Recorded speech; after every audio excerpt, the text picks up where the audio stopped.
Here we go. Hello and welcome to Swift Current. It's the RBC Dominion Securities Western Showdown. Women's draw, we've got Kerri Einarson, Sherrilee Orsted.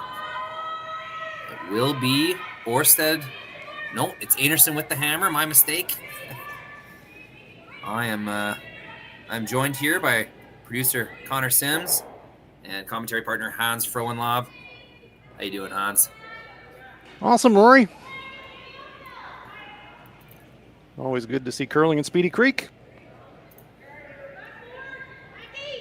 It has been a fantastic event so far. It's awesome just to see these team lists. You get excited. Like, it's truly a world-class event. We're not far away from slam quality competition here. Many of the top teams in Canada and the world gathering in Swift. I agree. Super strong men's field. And women's combo event, which is also very fun. Absolutely.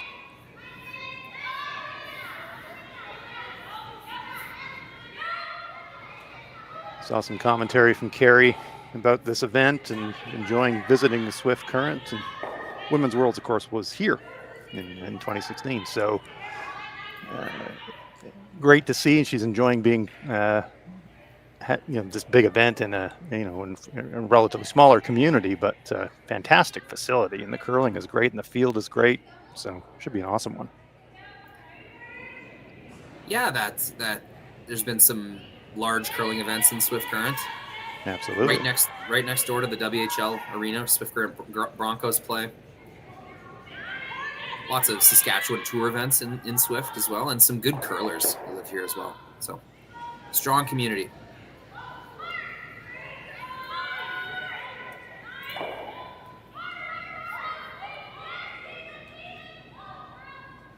Team Anderson welcoming back Shannon Burchard. This is her first event with them of the season. Yeah, that's really unusual. Kind of step in right when you're getting to the kind of the business end of meaningful games in the season. So, but they're absolutely delighted to have her back.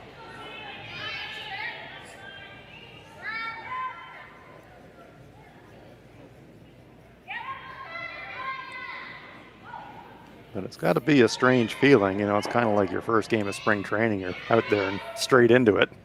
Everybody else is in mid-season form, and then you're walking onto the ice saying, okay, here we go. So be a bit of a new experience for the combination, I'm sure.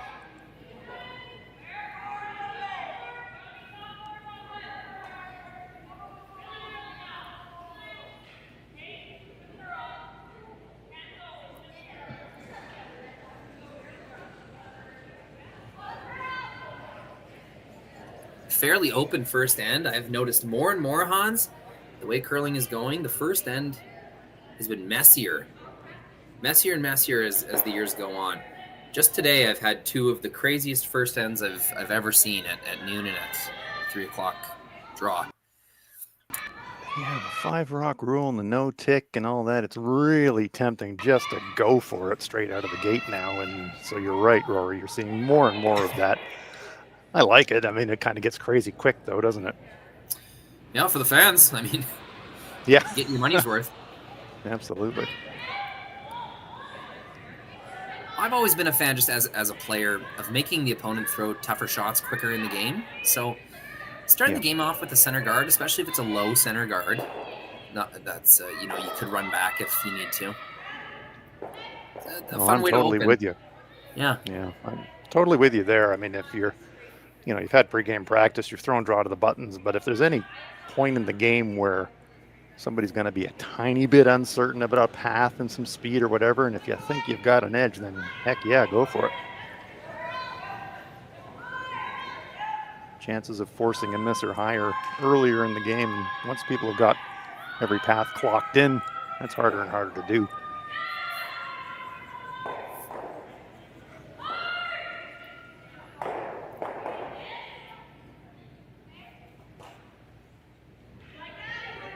This end absolutely trending towards Blanksville, you'd have to say, at this point. Yeah, and you start to focus on kind of the game within the game. Like being in these situations, trust me, the teams are not bored. They're No. Eagerly learning the ice, making sure that they understand the path they're throwing on. This is very valuable learning time. And I've always thought the team that gets to draw the rings has the advantage in these first ends. So if you're hitting and you're rolling out, it's more than just the kind of the math of what's happened in the house. You're affording your opponent an opportunity to learn draw paths. For sure. I mean, on a percentage basis, drawing to a spot's tougher than hitting a piece, so you're definitely learning more if you're able to draw to a spot. You're seeing a path, you're getting the pace, you're seeing where the break is, so I'm right with you there, Rory.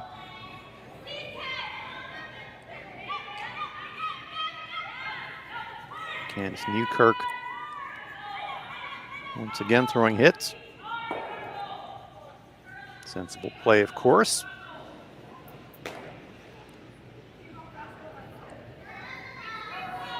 Big game for both teams. Both teams have come into this one on the back of a couple of losses, so this is a fight for survival.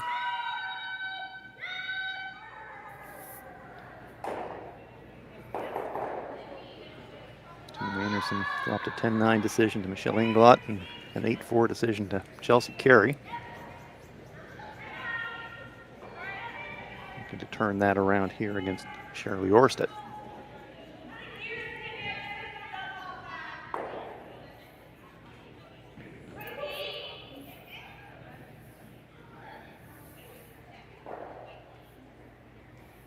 Always used to love it, Rory, when you kind of get that little hit and roll and just leave it half on the 12-foot. You know, that always kind of felt like a win within a tiny win of the first end of the game. And in these ends, those are the only wins you really have. There's no guard to roll under. There's no perfect spot to be. You're chasing just these tiny little tactical advantages. No, and it is important. Just making the degree of difficulty ever so slightly harder for the opponent, showing them a spot on the ice that really they're unlikely to throw down that spot again, so they're not learning too much. That's how I always think of these blank ends, is how can I learn the most about the ice and deny my opponent the same lessons? So in the second end and beyond, we can just have that little bit of a knowledge advantage. Yeah, because I'm not saying you do it, but if you ever force it just off nose beak and it sets off the rings, maybe you have a go at finding a corner around it on your last just for fun, you know, just learning a new path. So every little edge you can get. This one, though, will be on the inside of the rocks, going to spill across the rings and hang around. Nice shot. Just to explain, like the edges, this will be obvious to most curlers, but to some it won't, is, you know, you're trying to roll that rock to the center of the ring, so the eventual blank attempt by Kerri has more ring to roll through as it attempts to go out, if that makes any sense. So it's just little game within the game. Well, why wouldn't we roll this to center? Okay, well, why wouldn't we keep this on the wing? As much as it doesn't really matter, it matters a little bit.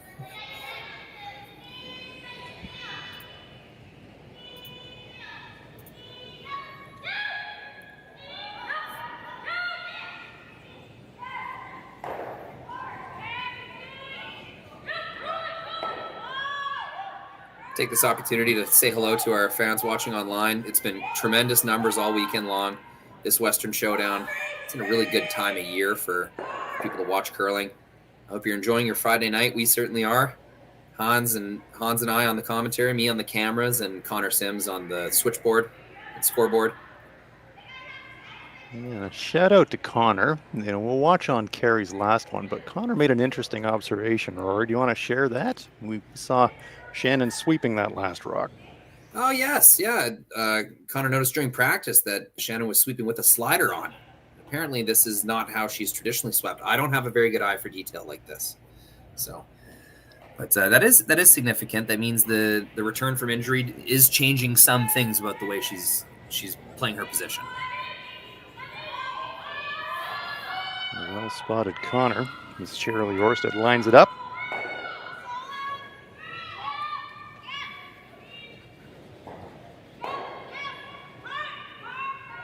Wants to hang around.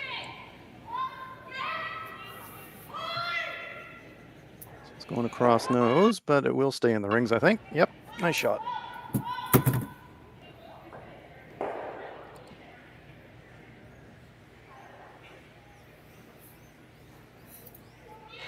This is the one situations for me, Rory, when I was skipping that, frankly, I used to dread.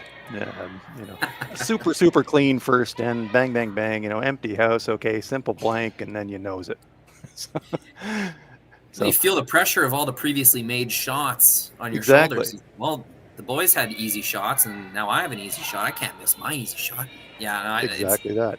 it's the type of temperament that it's a skill set you have to have as a last rock thrower. You have to be able to, I don't even want to say block that out, but translate that energy. You know, make that your strength. A little bit of a curl sweep here. I think she's got a piece. Yeah, a piece is all she needs. It's a blank end for Team Einarson. Both teams opting to play that one open. I think we'll get things going in the second when we return. Here we are. We're back in the second end. Team Einarson, Team Orsted.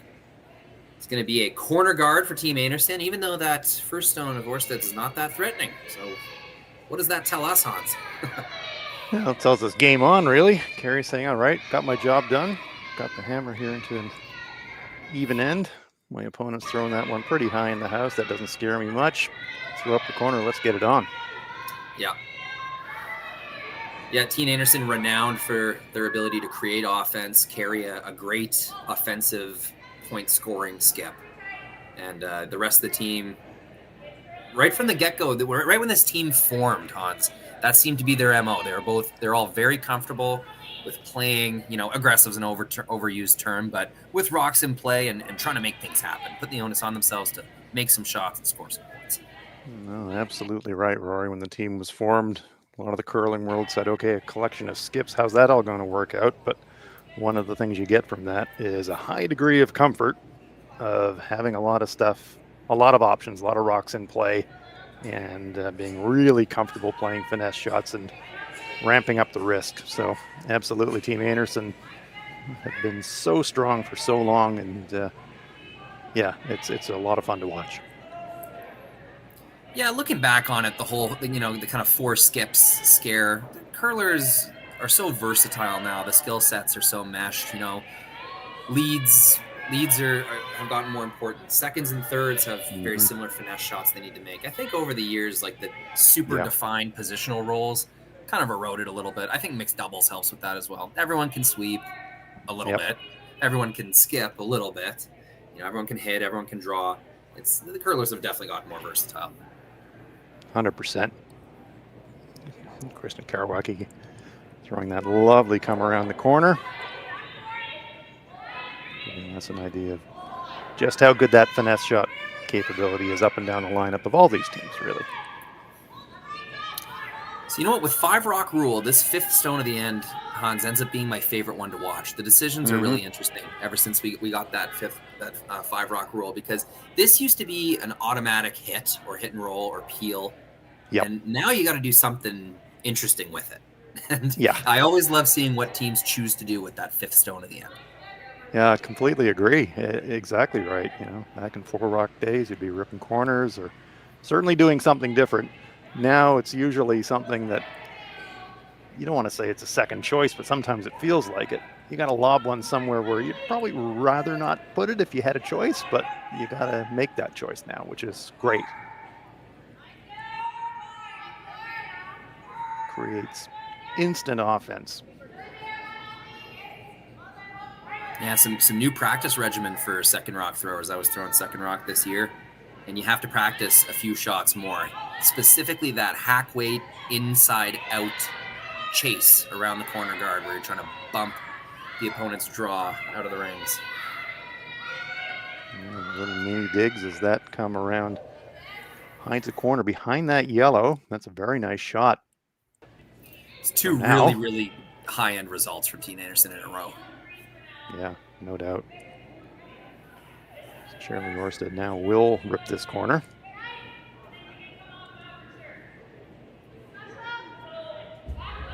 But even if she makes Rory that Yellowstone top 8-foot, that's a problem for them now more than a helper.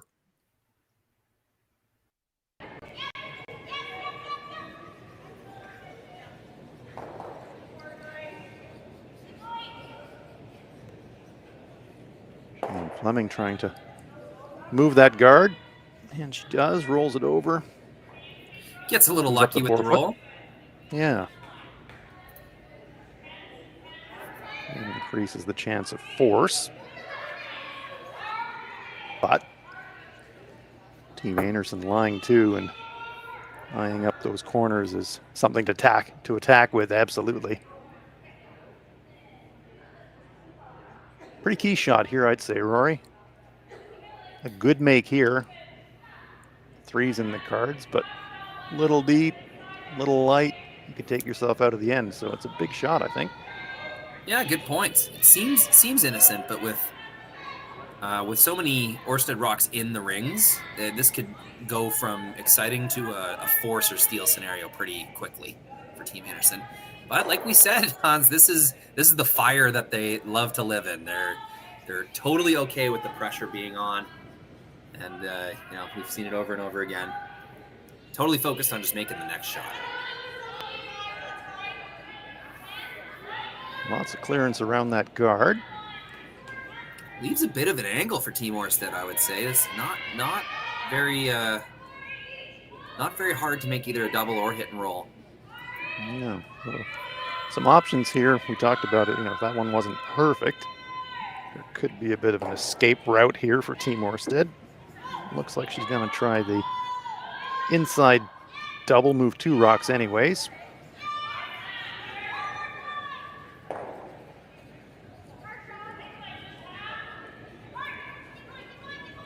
Going to over curl though. Man, what a disaster. So unlucky. Yeah. Oh, anything but that. Touching any of those red rocks on the way by. Exactly. If she gets by that yellow and noses the red, she's in not a bad spot, but clipping that thing and then even worse, kind of shooting through the gap. Yeah. Catching that was a pretty useful rock, that yellow one at the top of the rings. There was enough end left that they could have made use of that. Yeah, really tough luck there. But it's had to go green for light it. Go, hey.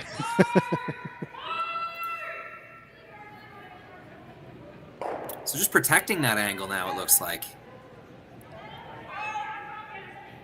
Well, at this point now you can have the luxury of thinking about consolidating a 3, which is halfway through the end, not something you typically get a chance to do, but I think that's a sensible play.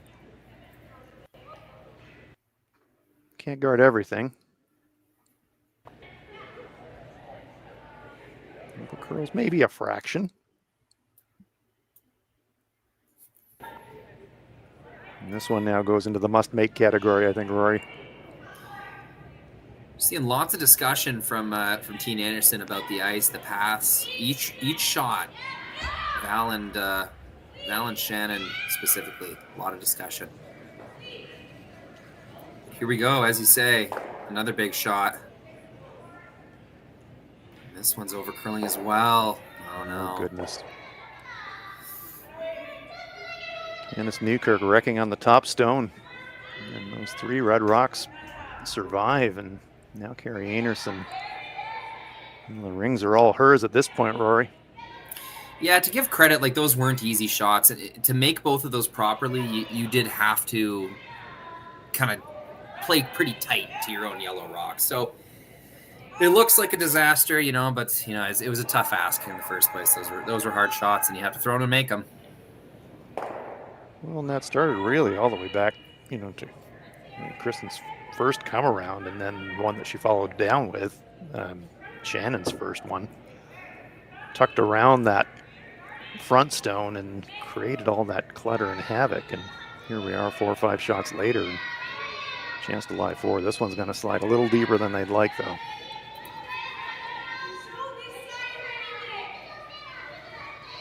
So, pinball. Could you move 3? Yeah, I mean, you got to get rid of 2. And where does your shooter go? Well, it's definitely damage control time here, isn't it? With how much of the house you can roll to, I'd be tempted to just play a hit and roll on the lead red on the side of the 4 foot, just roll big, roll all the way to the other side, and I'm not sure Einarson will have a way to chase it. Well, 2 to come each. And so if Sherrilee doesn't hide this one well and Kerri can just kind of dig stuff out and just chip it out, Kerri will be on her way to a 3 or a 4. So this one is, to my mind at least, absolutely crucial. You got to make Kerri spend a tough one to deal with wherever this one ends up, I think. If Kerri has an easy shot to remove it, then Kerri, I think, is going to score 3 or 4. But if Sherrilee can hide this one, force a half shot or a half miss, maybe Sherrilee can get out of this end inexpensively.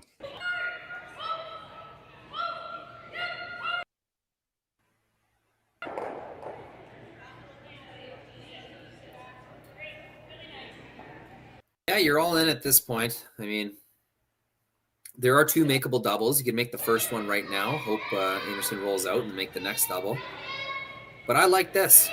You have a lot of room to roll to. This yellow rock's going to be safe as long as it crosses the center line on the roll and sticks in the 8 foot somewhere. Exactly. She could roll to the tee line 4 foot and would be very well protected if she can get it there. Looks really close. Is it going to pull enough? Oh, just needed to move another half an inch, and that would have been a beauty. Just a little strong. Really close. And I think they're going to pay a steep price for this. Kerri's going to have a chance to unlock those stones and leave, no real easy triple. Right now, you could still make the double on the top ones and kind of sit in the top of the 8. What do you think, Hans? Do you think she'll go all the way around her stones, or will she try to tap something? Judging by the ice, it does look like she's thinking about going around them rather than moving them. But yeah, kind of hard to say how much, if she wants to just jiggle them around a little bit. Sometimes when you bring the rocks closer together, you kind of set up a triple that wasn't there. So I wouldn't be entirely surprised if she goes around herself, but we'll see. It's an embarrassment of riches right now for Kerri Einarson.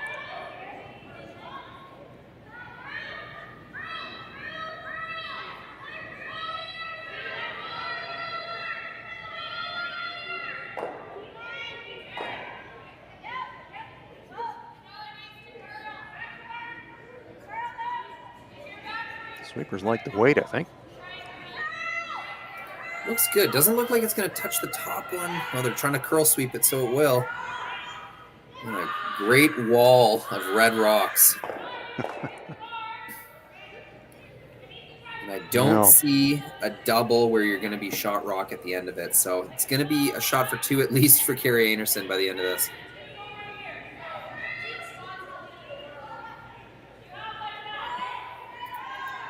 Yeah, there's a lot of not very good here, unfortunately, for Sherrilee.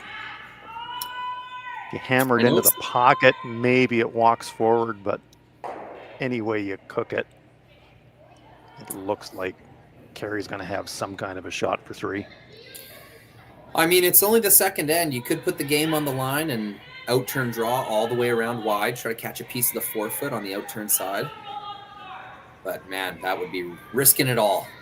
Super risking it all. You'd have about a postage stamp to draw to make that.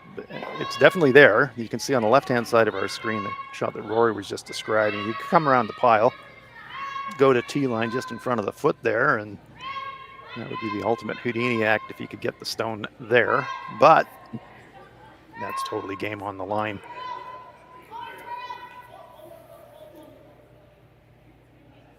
I think at this point, Sherrilee would be content to concede only 3. Not happy, of course.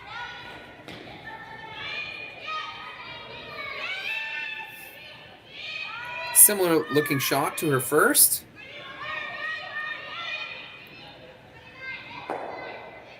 Gonna bang 1 on the nose. And not easy to get 4 at this point. Well, now we might see that draw, Rory. Yep, that's the path. We're speculating that that could be the Houdini shot for Orsted. Well, now this is the path to potentially get 4 for Kerri Einarson. Just needs to go to that exact same spot, really. 2 inches to the 4 foot's going to do it, you'd think. Yeah. Almost to the 8 foot. Or, yeah, just even biting 4 is more than you need.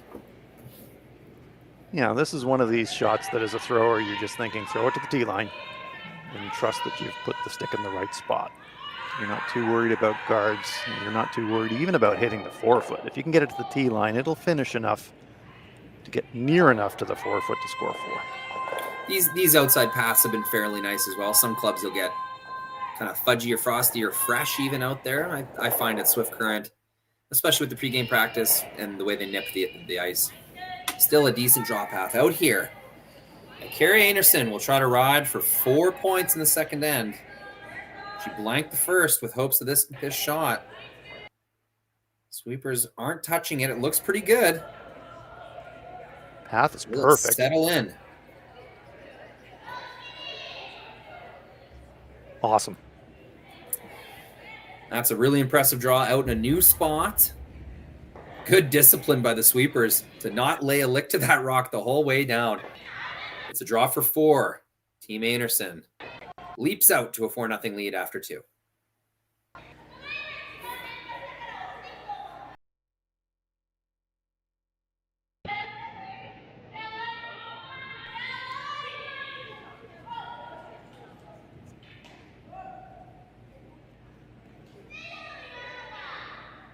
Welcome back to Swift Currents. It's the RBC Dominion Securities Western Showdown. Kerri Einarson does what she does best, creates a big score in an even end. Yeah, it was textbook Kerri Einarson, wasn't it, Rory? Corner guards up, got 2 perfect ones around them, forced a couple of crashes. And then from there on in, Sherrilee Orsted was doing what she could to bail out at the end, but final draw to the 4 foot, putting the exclamation mark on a huge 4-point end for Kerri Einarson. Yeah, it just seemed like there was nowhere to hide for Team Orsted. The only shots to play were ones that took them very close to their own stones, and yeah, a few overcurls, ripped their own rocks out. So some bad luck as well. But, just the pressure just went up and up and up as the end went on. High-quality teams like Kerri Einarson's punish mistakes, don't they? I mean, if there's... you'll typically only get a couple of moments in a game against a top-quality team to make a difference, and sometimes what feels like a half shot can, in reality, feel like missing 2 shots because you just get punished so severely with shot quality. Yeah, that's a good point.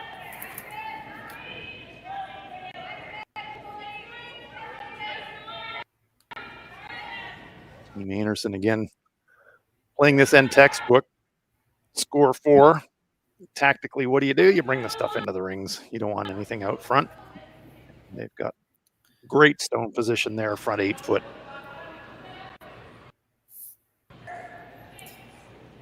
Yeah, throwing a guard, it's just so early, and the way Orsted needs points, they can easily score those points down the middle as well. So it makes a lot of sense to put this in the rings. Looks like they're coming all the way around, or hoping for a tap. They seem to be kind of caught halfway here. Exactly. Right in the DMZ.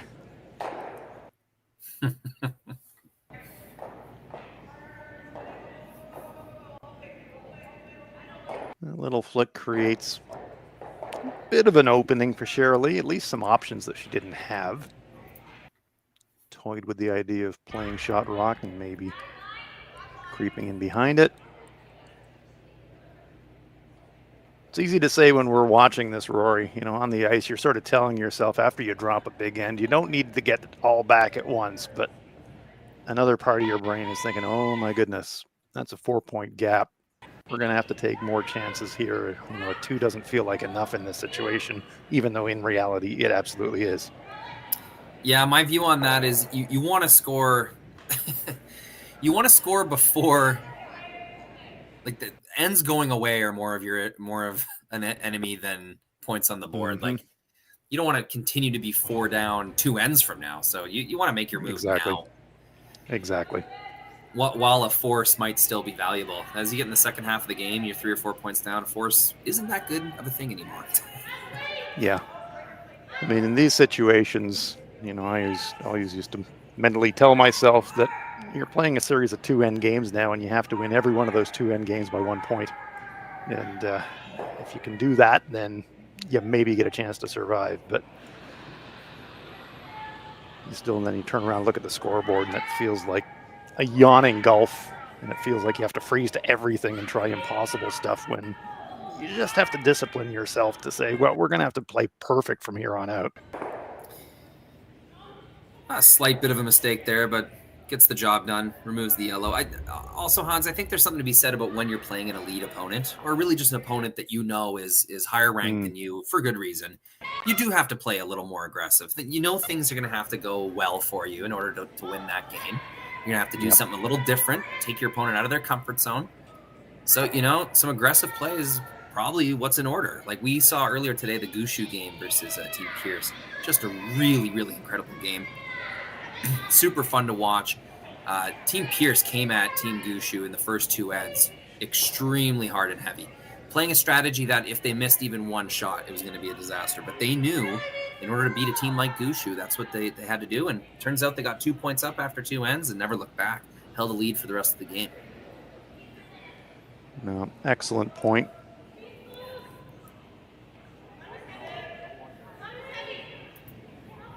It's hard not to play against a stronger opponent's reputation because they're just human beings as well. So you can't over-respect your opponent. But on the other hand, history tells you things, and what that history does tell you is that you're not going to defeat a stronger opponent by kind of waiting it out and hoping that they make a mistake. That's very unlikely. So you have to take it to them to have a chance to win games like that. I completely agree.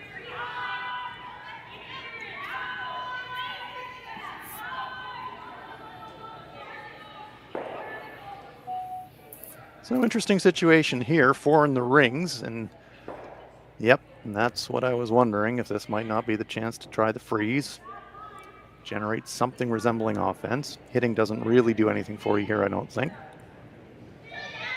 Tiny little bump, looks like Sherrilee wants a little bit of separation. Does have to move the red rock off the pin, of course, eventually. Not sure I'd do that now, though, to be honest.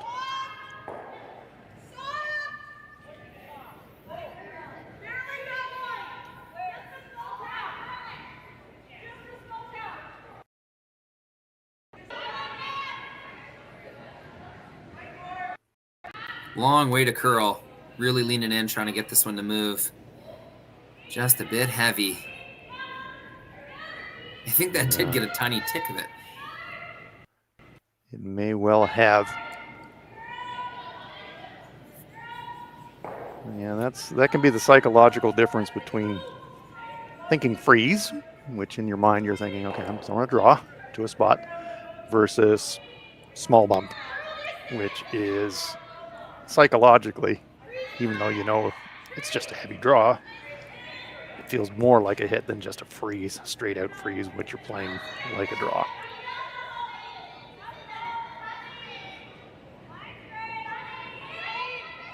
Great chance for Team Einarson to shut the door here, Rory. Yeah, this is going from not a great opportunity to score 2 to we might give up a few more points here. But this being deep is not the miss. Yeah, same path. It's for both of the athletes. So that could just be a bit of a rocket sled down that track. Fool both of them. We're in the 3rd end now, right? So we're getting into the fastest part of the game. These are sort of the fastest ends, 3rd and 4th, I think. Once things are broken in, but before things are broken down. So a lovely little pocket potential. Yeah, great pocket potential here for Team Orsted. So with that stone sliding deep, bump this one 3 inches, just sit in the pocket. Yeah, that was not the miss for Val. Made it easier for Orsted to kind of lock one in there.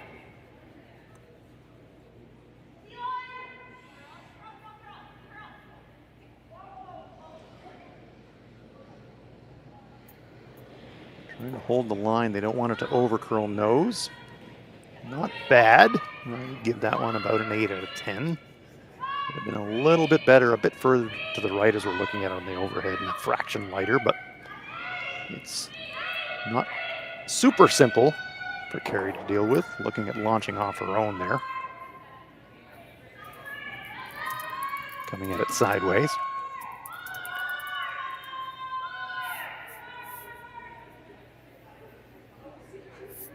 Four up, Kerri is not worried in the least about losing her own here. In her mind, this is the best and easiest way to remove that yellow stone. Try to poke it out the side door.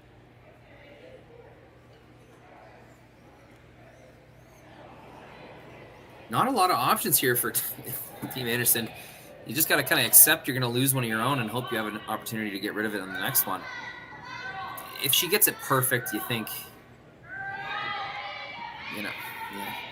It's hard to see it not jamming either the one at the back 4 or slamming the one on the outside 12 on the way out. But yeah, job one for Kerri is to get the thing off the button, really. Remove the backing. Your own stones are hurting you at this point. Yeah, completely agree. There should be some fun motion. Let's see what this rock does.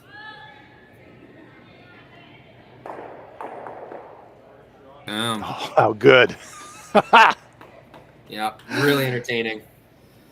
Remove the Fantastic backing. shot. Your own stones are hurting you at this point. Yeah, completely agree. Try to Good give Connor positive two rotation. zoom in opportunities. Should be some fun motion. Let's see what this rock See the motion does. on this thing. I thought they might even come off the back reds and punch it upwards, but no need. Right into the side of it. Good. Yeah, terrific shot.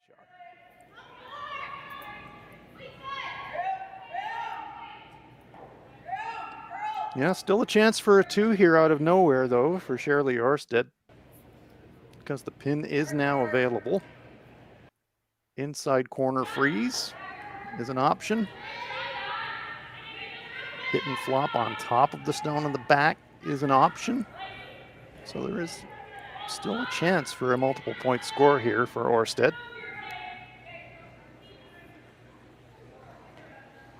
Looks like she's thinking hit. I mean, for me, Rory, it's positioning of the shooter here is everything. And so whatever path and whatever weight you feel gives you the best control of the shooter is the shot to play. Yeah, for sure. I mean, at this point, down 4, you don't need to defend your draw for 1. You're really trying to sell out for 2 points here. So, I think maybe even just a freeze on the back one might be the play here. But exactly. When you step up the weight, it just makes the roll or the location of the shooter much harder to control. If you're throwing a freeze, you're throwing it to a spot. None of them are easy shots. I mean, these are tough shots, right? But I think you're right, Rory. This is all about trying to sell out for 2 here. you could still make a perfect roll and try to get it that way. It's definitely what Sherrilee's trying to do here.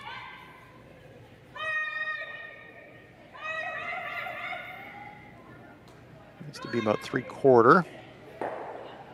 Just going to overcurl a fraction. Yeah, shoot, I thought she was close.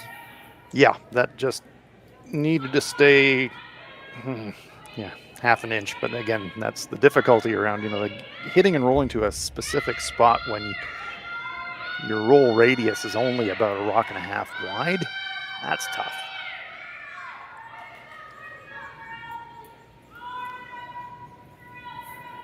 Should be easy pickings for Kerri Einarson. No impediment behind the target rock now.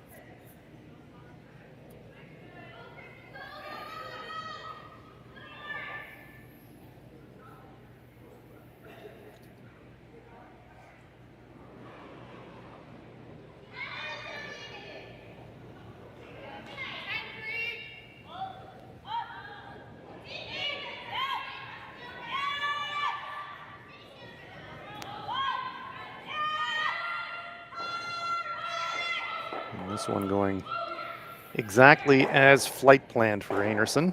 Lovely little roll.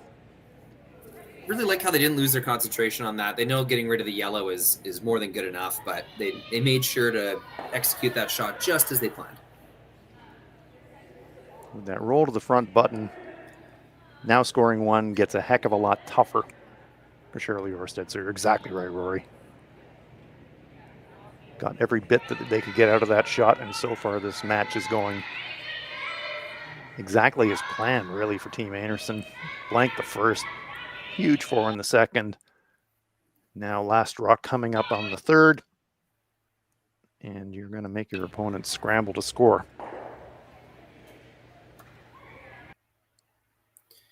Off nose double does the trick.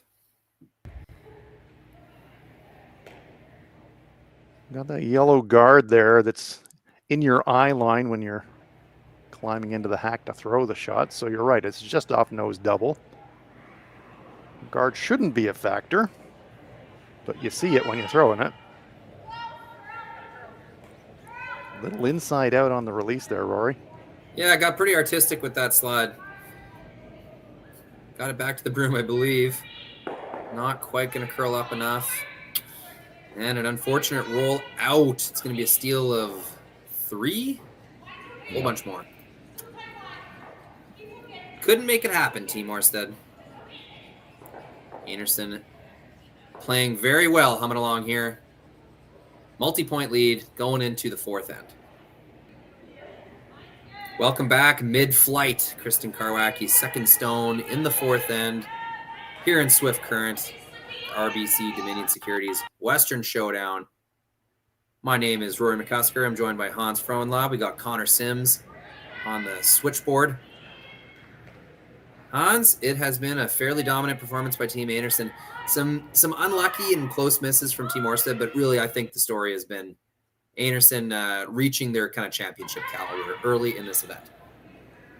I completely agree. And first event back for Shannon Burchard, and so now 3rd game. And so it feels like Shannon has hit mid-season form quite quickly in her curling season. They are playing incredibly well. 2 nice stones there. And Kristen Karwacki setting it up, and she set the table right throughout this game, but it's gone up and down the lineup. They've played really well. And made it very, very tough for Sherrilee Orsted and her teammates.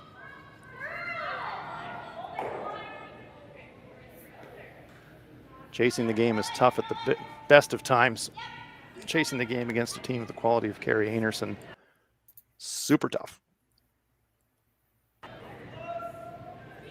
Nice come around there, though.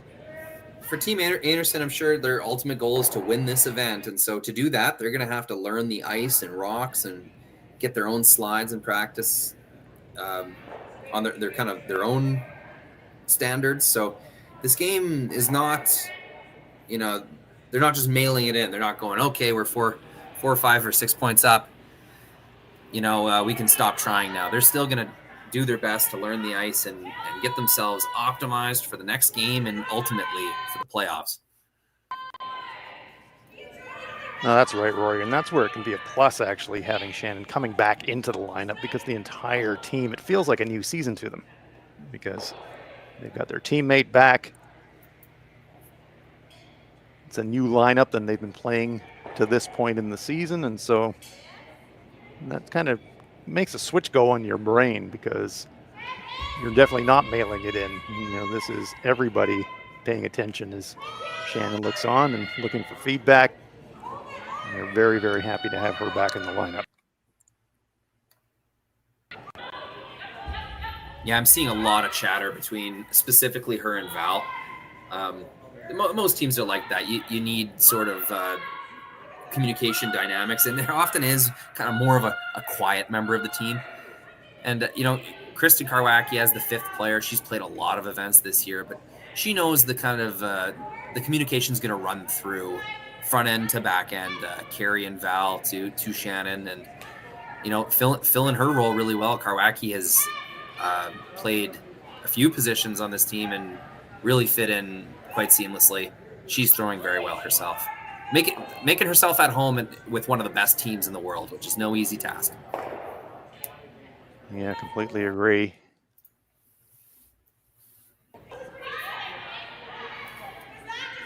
Natural looking double here.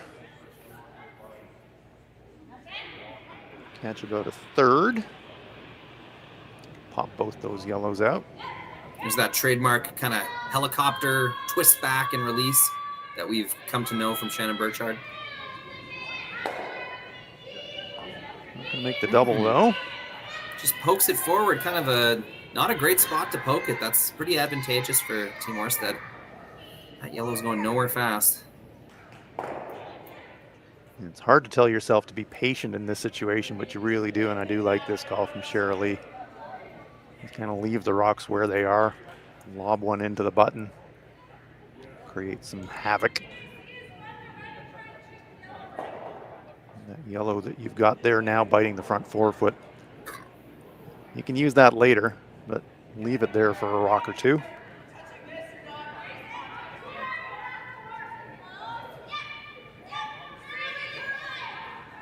And down 7, I don't want to say you're looking for moral victories here, but Team Orsted may be thinking a multiple point score here is what we're after.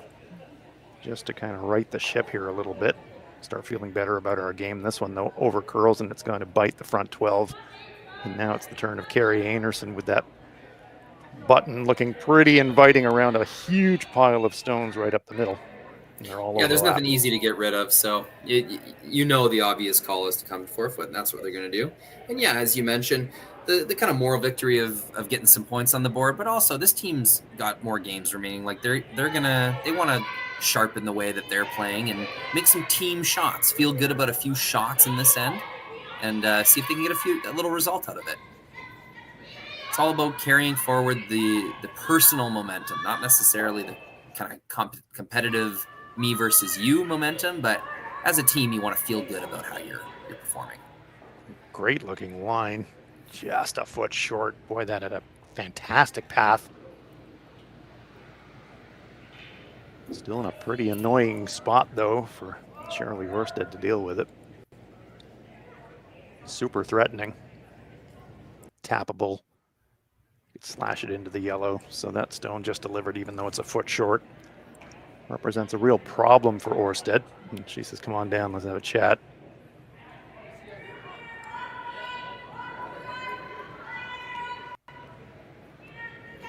Good look at the overhead. Aren't a lot of great options. You're going to have to reposition something here, I think, Rory. And that's what they're discussing. Yeah, I don't think you have to move the yellow in the forefoot quite yet, but you got to create an option for getting more in there. Got to unlock one of either the in-turn or the out-turn. The whole objective is to keep piling yellows in there. Can't be satisfied with how it is right now. Yeah, I agree. And I think you want to give, after this shot, you want to have two options. Right now, yellow's only got one option, that little feather tap on the yellow in the forefoot to try and score. I don't mind promoting that stone in the front 12-foot, Rory. You can just tap the yellow back with back 8-foot weight and just push stones around, leave the yellow, two yellows in the front ring. Sure. You don't need to blast here. It'd be pretty tough to get rid of all these reds eventually, but would you ever kind of get your own yellow high side roll towards your corner? Could do that. You've got a lot of red to move to make that stone count, but that's definitely an option as well. And that's not including the 3 red stones to come. Exactly right. It is very advantageous angles for Team Einarson right now. Something's got to change. Yeah, I just get the feeling, well, they are talking about playing back 8-foot weight, so that's a positive. So if they're coming down this path, I'm not sure if they're going to try to make a play to their own at this point, or just try and move one of those 2 front reds and just reposition a yellow in front. We're about to find out.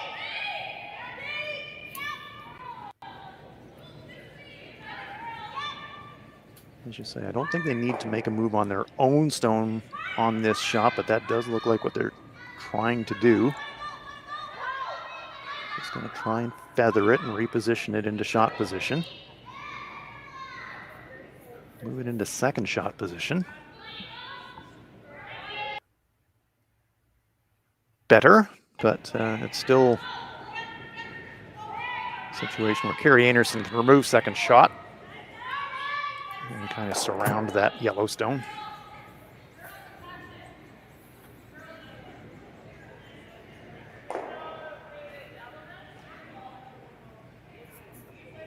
Definitely better than it was for Sherrilee Orsted. It's another yellow rock in the 8-foot. I mean, yeah, something that Einarson's gonna have to deal with.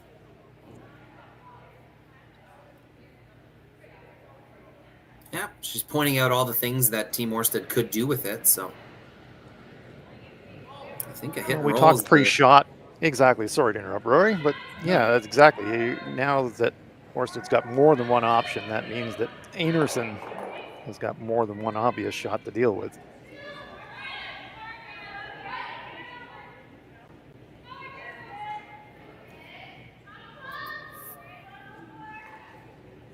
You definitely want to eliminate this stone or neutralize it somehow. And all the discussion was, well, how hard do we throw it? Where do we want to leave the shooter?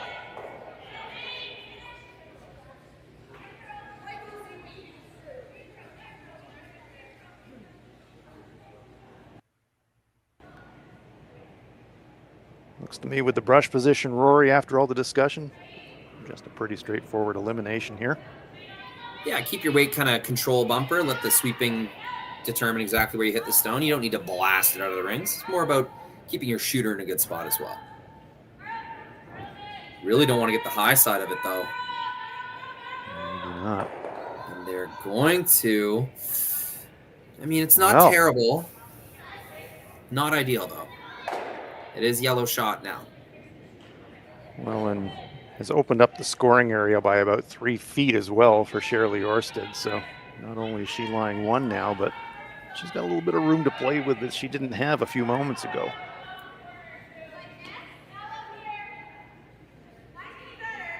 So can we freeze that back one? The trick is, how do you get there? You're going to have to flirt with the yellow or the red. Yeah, she's right, though. There's a few obstacles in the way of the draw path. And this is not an easy shot by any means if you're going to try to freeze this stone just in the back 4 foot, which appears to be the call for Candice Newkirk.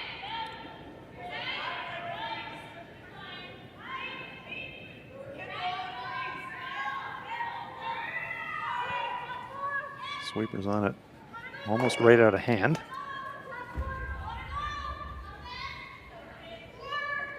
And this gives us an idea why this stone is going to come up light. Yep. Not going to do it. Have to have that in the ring somewhere with a hope to score it.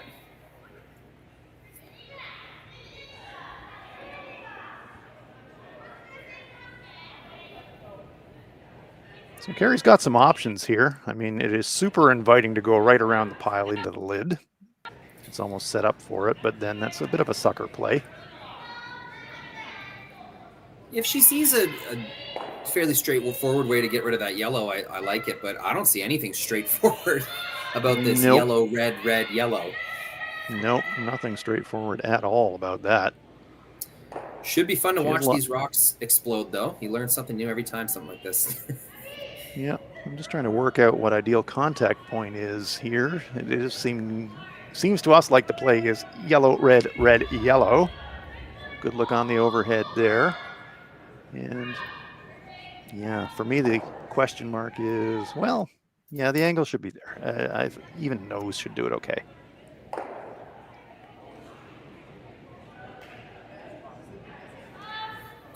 Decent weight from Kerri. A lot of granite to move. Yeah, should be an interesting run back. Let's see what happens. Pokes it a little bit. Yeah, just so much momentum bled off of the top contact point. I just didn't see how much moving 4 rocks at an angle.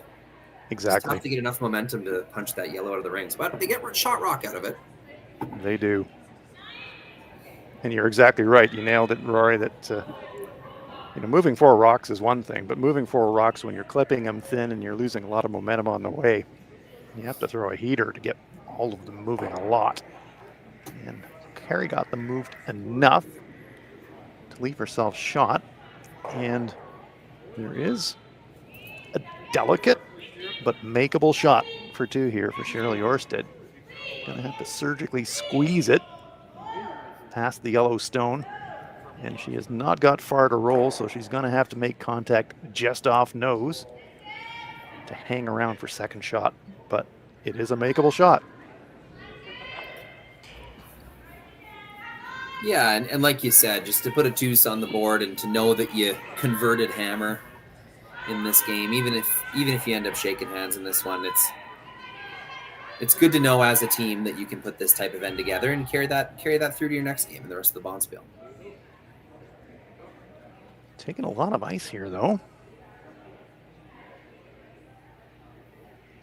She is playing red, which I suspect she is. Now she's going to come down for another look. Maybe she got in the hack and said, geez, that looks like a lot of ice.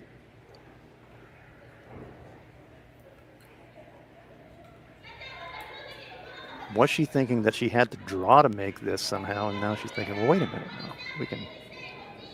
The hit's there. It is absolutely there. Push it back there. We get 2. That's the shot. Yeah, I mean, you're going to nibble enough of the 4-foot to outcount the other 2 reds. Definitely change the broom here, though, so. I do Not feel sure. like you might be coming off the high red, or maybe she's just throwing draw weight. Or?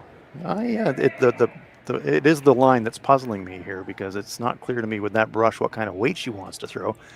To me, on this shot, you're wanting to think about hack board, really. Just off nose of the red shot rock. That's the way to score 2, but seems the like brush too much ice for position, maybe. Yeah, it is a lot of ice for that.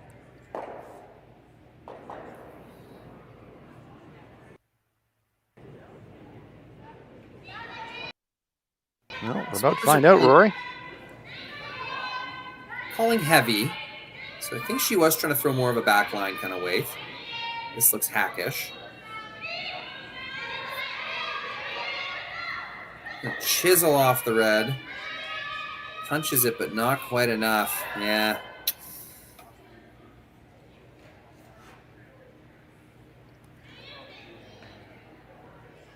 Well, 2 to come, so repositioning stones.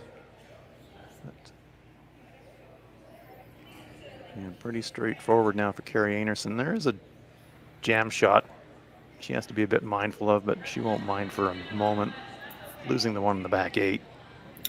Yeah, I was just thinking about that. It might even be a good thing. It's just another catcher stone. Forces Orsted to just draw clean for her single point.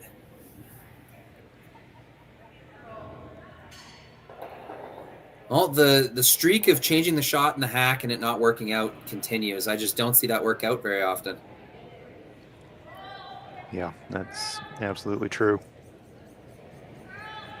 It's kind of like making guess answers on Jeopardy. Usually your first instinct is right. Well, keeps the back one around. It's going to be a draw against a million for Team Orsted.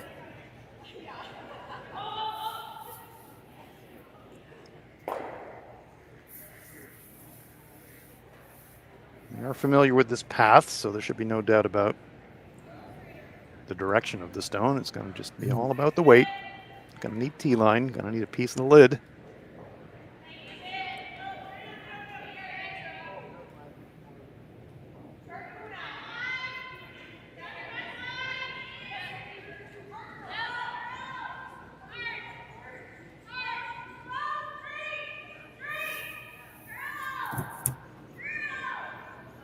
Yeah, down 7 drawing against 5. Not fun.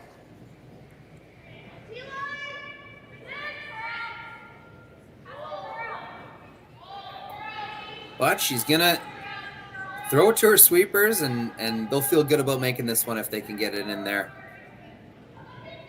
Drawing for 1 against Team Einarson, one of the best in the world. It's going to come a little deep. It'll hang on for second shot. It's going to be 1 point for Einarson.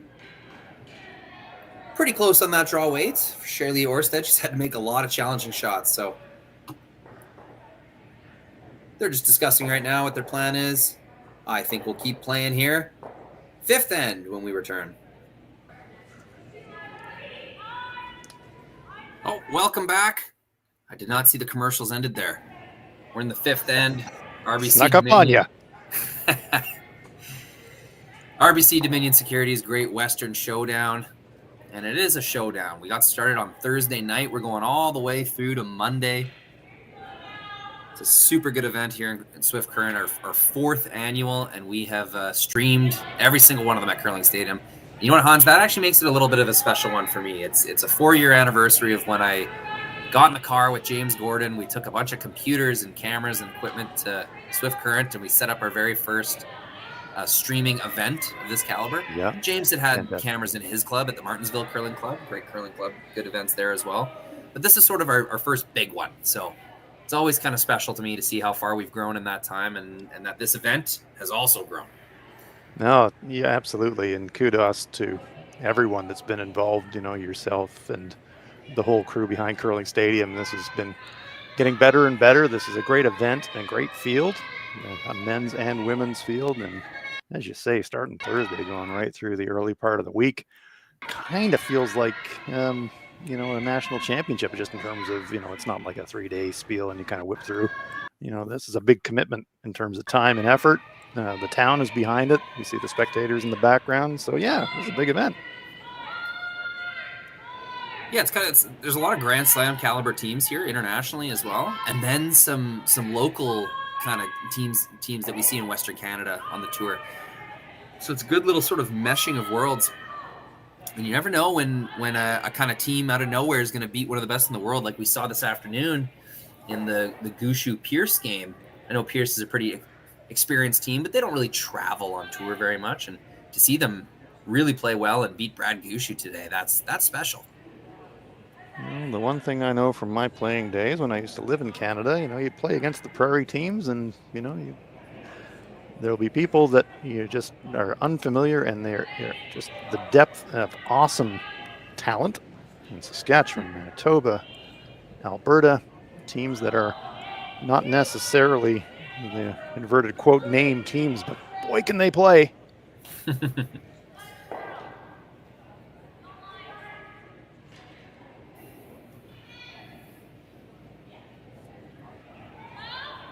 Yeah, I've got a few friends playing in this event out in Swift Currents.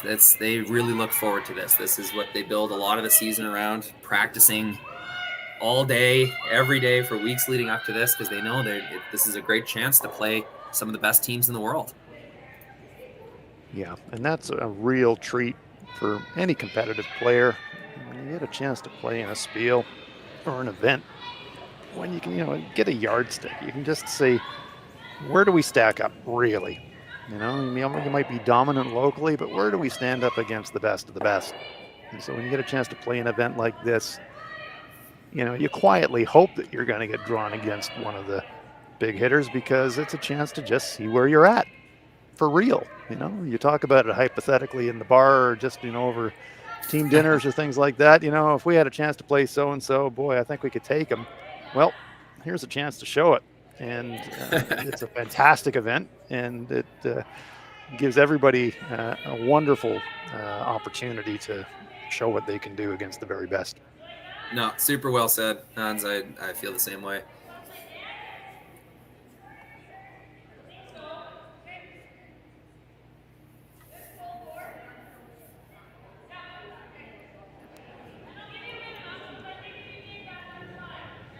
And we can't say enough about this terrific curling facility at Swift Current, as you pointed out earlier, Rory. Mm-hmm. Right beside the hockey rink where World Championship events have been held. So when I was here in 2016 doing commentary at Women's Worlds, curling club was the patch, but boy, oh boy, what a curling facility this is.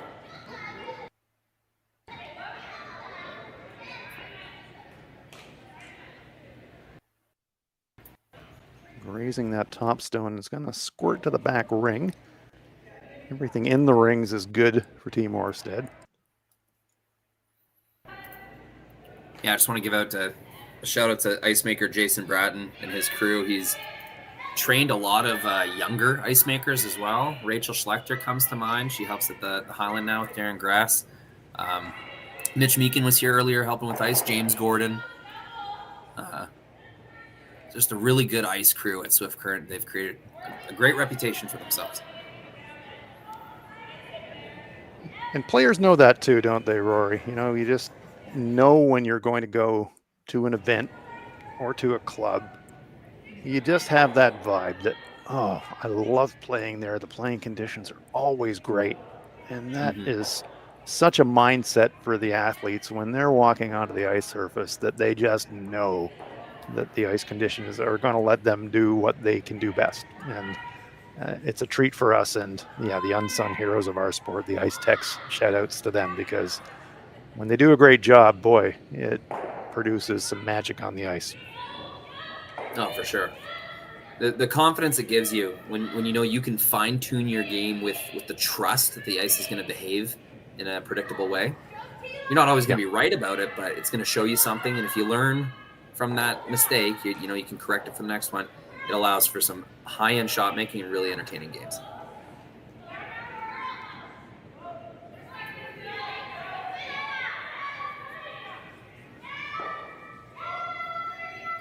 Just a little tap forward, trying to use any old thing that they can find, Team Orsted, to either sit in front of or hide behind. And doing whatever you can to generate something here. And that shot reminds me, our team used to work with Bill Shearhart, very well-known curling coach, and Bill used to have a great little thought that always stuck with me. Because when you're looking at a game situation, if you can't think of anything better to do, throw your stone in front of somebody else's rock, see what happens. And it's amazing how that can generate offense. Not a bad idea.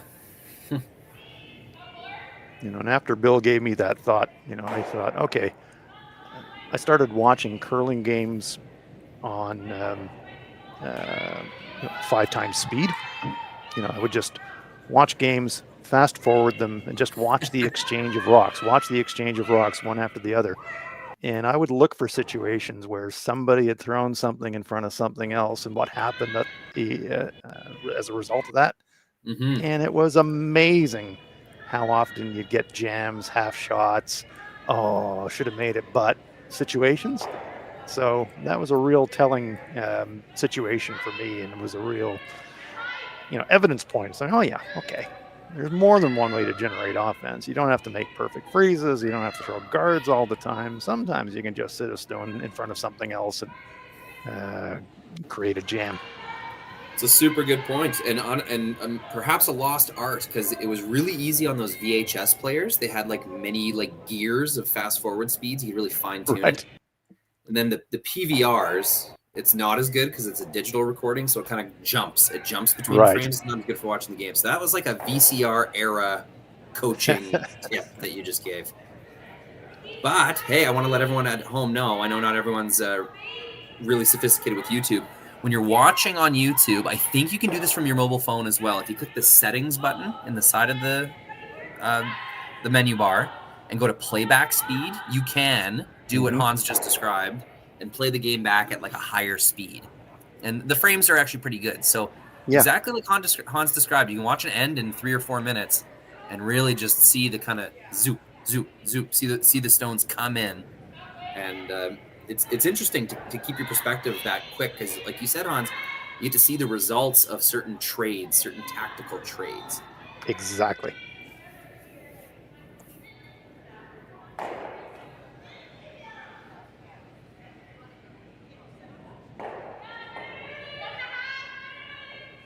Lots to work with here. Freezes and hit and roll opportunities aplenty.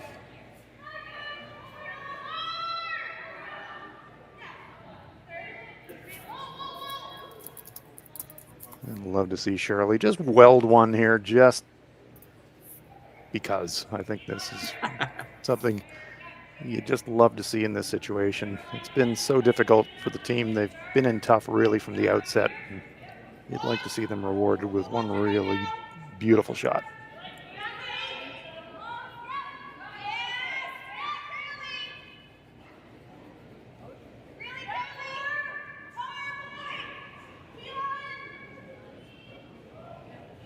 This one, however, is going to overcurl.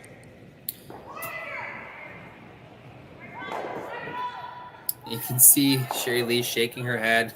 She even just threw her hands kind of in the air. Some days it's just not your day. I'll see if I can get her talking to the front end here.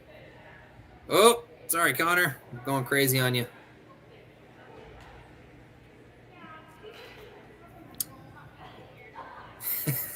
Yeah. Sometimes you just gotta laugh. Exactly. It's a long season. You play a lot of games, and then there are some games where it just doesn't happen for you. And this, unfortunately, is one of those for Team Orsted. But very much keeping it in perspective. It's a curling game.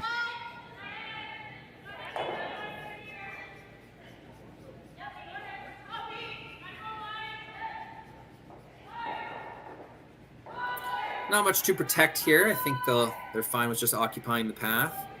They probably wanted that right in the 4-foot button area. Trying to keep their shot making precise. You know, you don't want to kind of let yourself sink down to, okay, well, just anywhere in here is fine. You want to keep throwing precise shots and making precise shots. Yeah, the very best teams are excellent at that. Not that they're being disrespectful to their opponents, but it's more around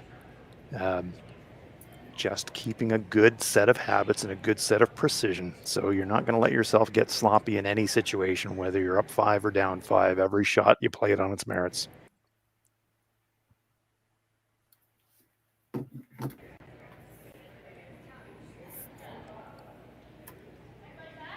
that's really important, because when you get into, you know, they use baseball terms, high leverage situations later in the year, and you can just draw on that repetition. You know, if you're executing every shot in a systematic way right through the course of the season, when you've got a huge one on the line for a national championship or a tournament win, it just feels normal. You're just doing fun little in off to year. end the 5th end. See if they can score one that way. Gets the top one, makes a really nice roll. Beautiful shot, settles in right on the pin. Right through the course of the season, when And you've got a huge one on the line for choose to end on a high national note. championship or a tournament win, handshakes here on sheet it just 2. feels normal. Yeah, well worth. A Fun final look little in off to end the 5th end. Lovely little hit and roll. See if they can score one that way. To get ourselves onto the top scoreboard. One, makes a really nice that will roll. be the final Beautiful act of this shot. Game, you know, I think it's pretty good for both teams. They both kind of end in a happy place. Orsted, you know, makes that last rock, gets to hang a point and feel good about their last team shot, and then Team Einarson gets to feel good about defending the lead. They played a really solid game, kept themselves disciplined and focused. And yeah, watch out for Team Einarson. Shannon Burchard's back, and she means business. Well, for my partner Hans and our switcher Connor, thank you very much for tuning in to Curling Stadium. We are not done yet. Go ahead and tune into one of the other games on the ice right now. We have 2 features still going, and every game from every sheet streamed live, of course. So have a great evening watching curling, everyone. I know I will. Have a good night.